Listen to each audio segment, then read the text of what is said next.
greetings, welcome back, ladies and gentlemen. Gaming Daddy here with our final episode of Limbo. It's been a nice game. I really like it. Kind of interesting and odd and weird. So I had to backtrack. A little bit. Last episode, I was kind of done with this, but I was trying to get up there. But then I figured out how to do it, and I figured I'd share it with you, my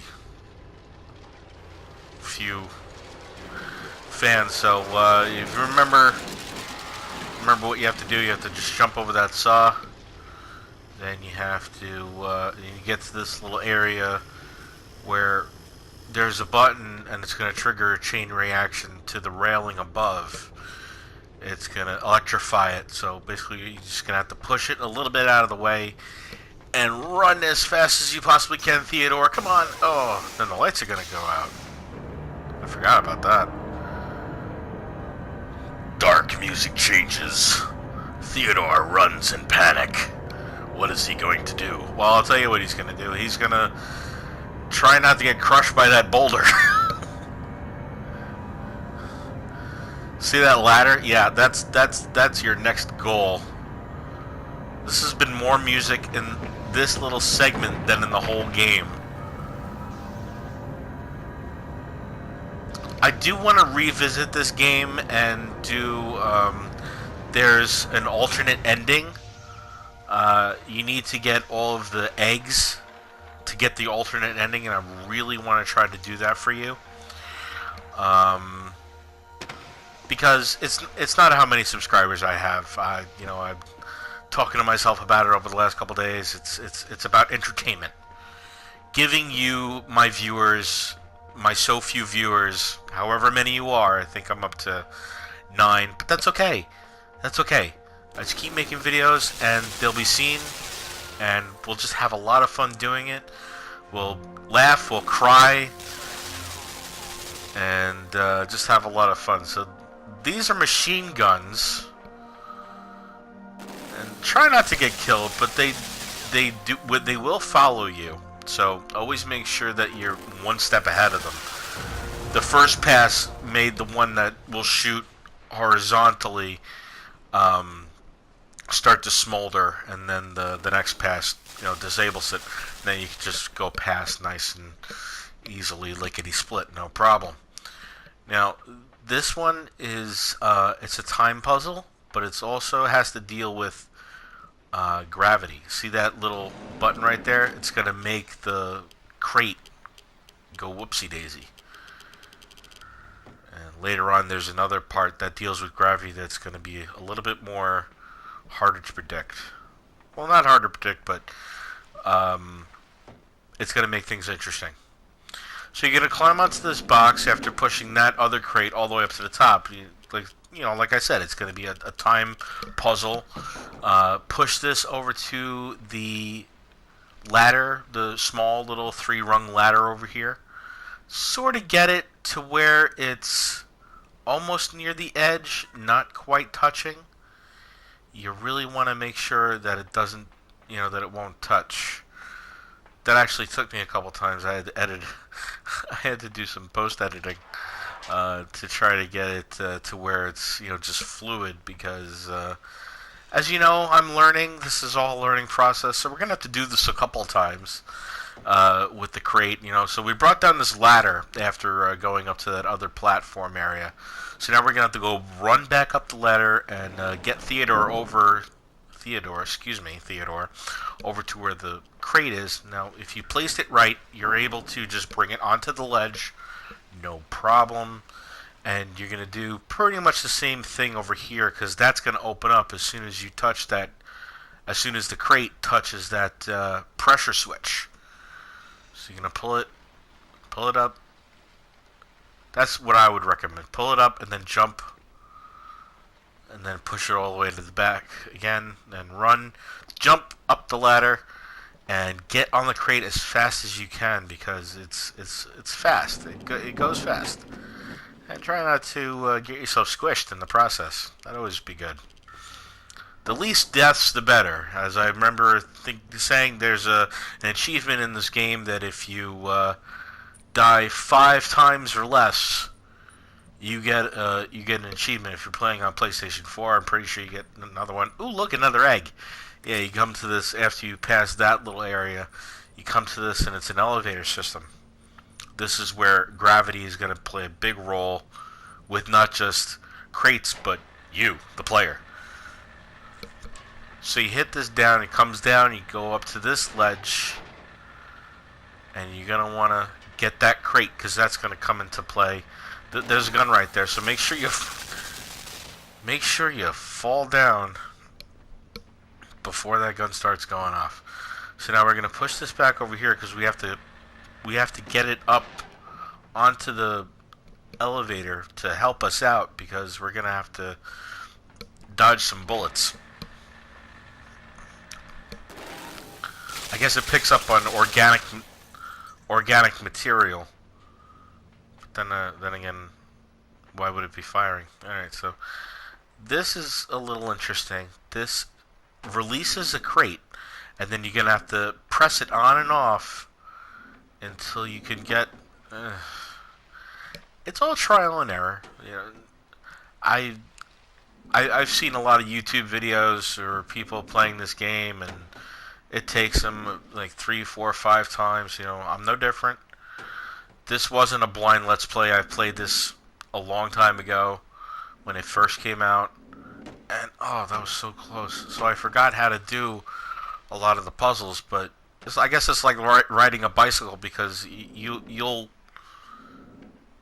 come back to you. So see, so we had to get it over across, and obviously we can't pick up anything in this game, so we're just gonna get Theodore to make sure it's over towards that ledge, jump down, and we're gonna jump across.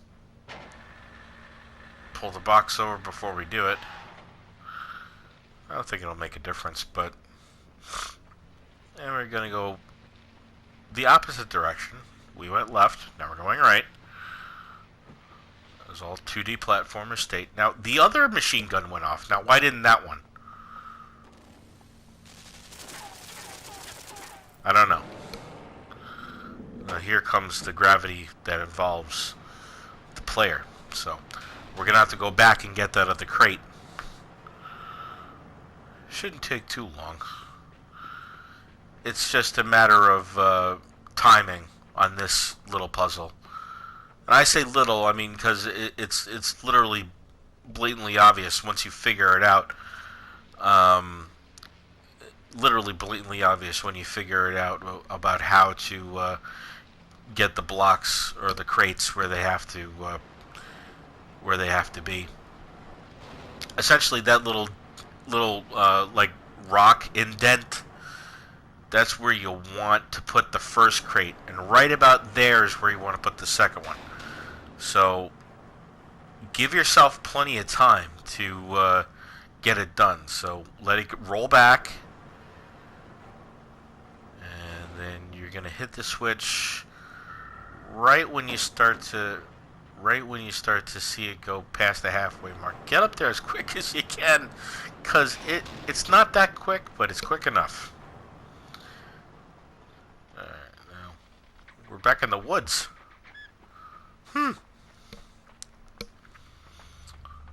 This puzzle is interesting. It's not a timing puzzle, but it's a magnetic puzzle.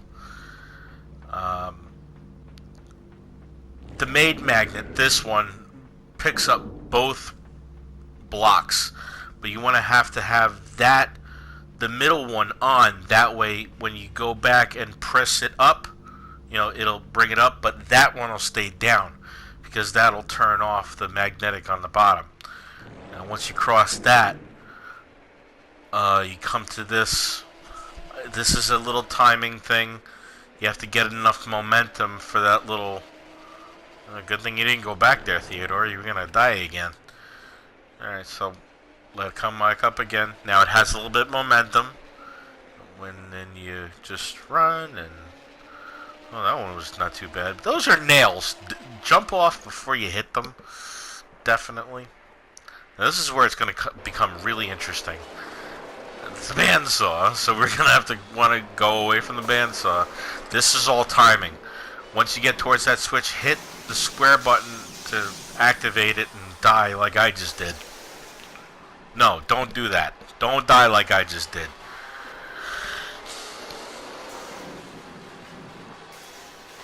Hit the square. Maybe not. Let's just commit suicide again. Why not? Just for fun. So we're going to have to hit square once we get to that. There we go. Alright. Now we wait for it to go. Now we wait for it to go cool. Jump across. This is timing right here. Big time timing. Whoa! That was close. Why do I keep tempting fate like that? Stop it, Theodore. Stop tempting fate. Okay, this has to deal with gravity again, but this one has a time limit on it. So, get the box, I want to say maybe halfway towards the wall. And hit it again. Push it all the way. Jump back, because you want to give yourself plenty of time, because you got to get past that circulating saw. Jump up. And don't jump completely up in the air, but hey, why not? Let's just showcase what happens when you get hit by a saw. As if, come on Theodore, as if our subscribers didn't already know what happens when a little frail boy hits a bandsaw. Or a circular saw. Whatever it is. It's sharp. It rotates. It cuts this little boy in two. I think that's enough. So we're going to try to make it across this time. That was lucky.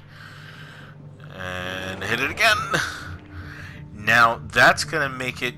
It's going to go on and off. And this is going to be really interesting because it's all timing. Oh, that was close. And it's going to release you, jump up onto the platform, and hope you don't get squished. Ugh.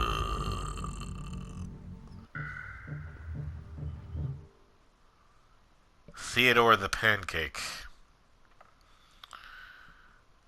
And,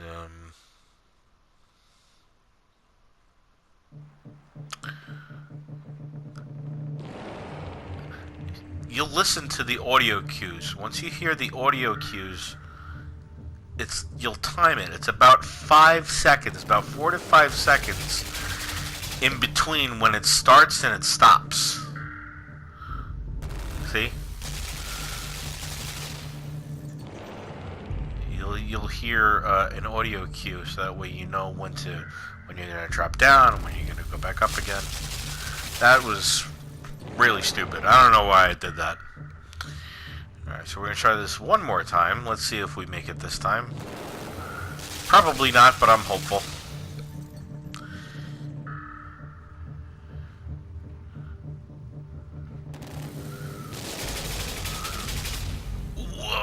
Why did I die? How did I die? That was nuts. All right, let's see if we can do this, Theodore. Come on. Let's try to go out with a bang.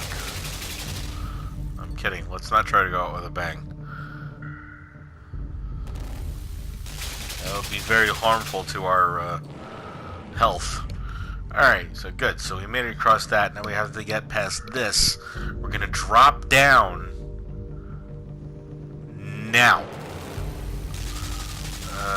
Okay, we'll try that again. Like I said, it's about 4 to 5 seconds. You want to... Oh, there we go. Okay, good. You'll drop down. You'll drop down, and you'll... If you jump far enough, you won't get, you know, slaughtered again. Like that. Shall we try for 3? Oh, wow, just made that one. Okay, and, we're actually coming up on the end here, but this is still going across that logic of it going on its own. Essentially, what you want to do is go past that sign, the one that with the arrow pointing to the left, the right rather, and that's what's not to do. Time it. That's.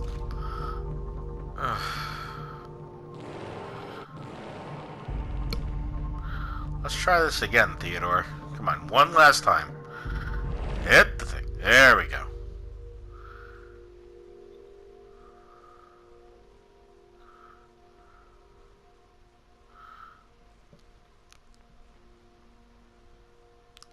I love this little music, like, interlude right here.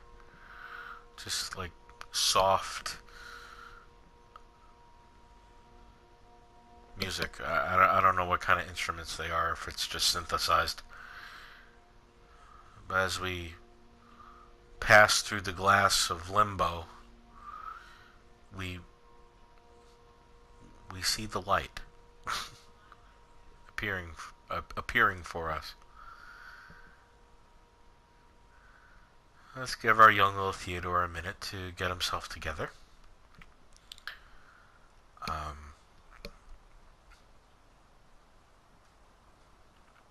I forget if it's either X or square to open his eyes. Oh, there we go.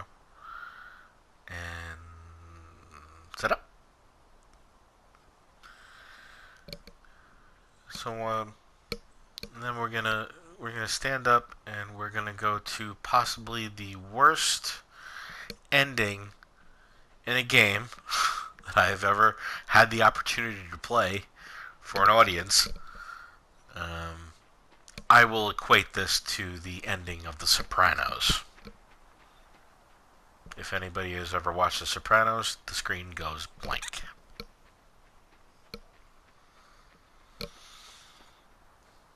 Is that our sister? Helen? I have missed you, Helen. Oh, Helen. I've traveled so long to find you. And now that I am here,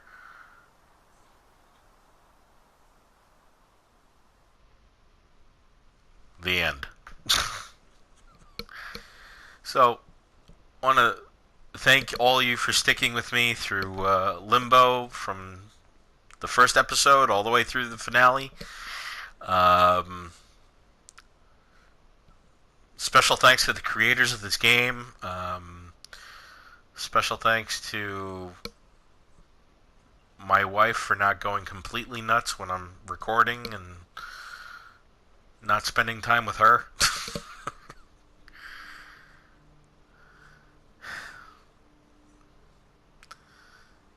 Yeah. Incidentally, you get an achievement at the end of this little run-through. This has been Gaming Daddy, Limbo, Episode 6. Thank you very much, and I'll see you later.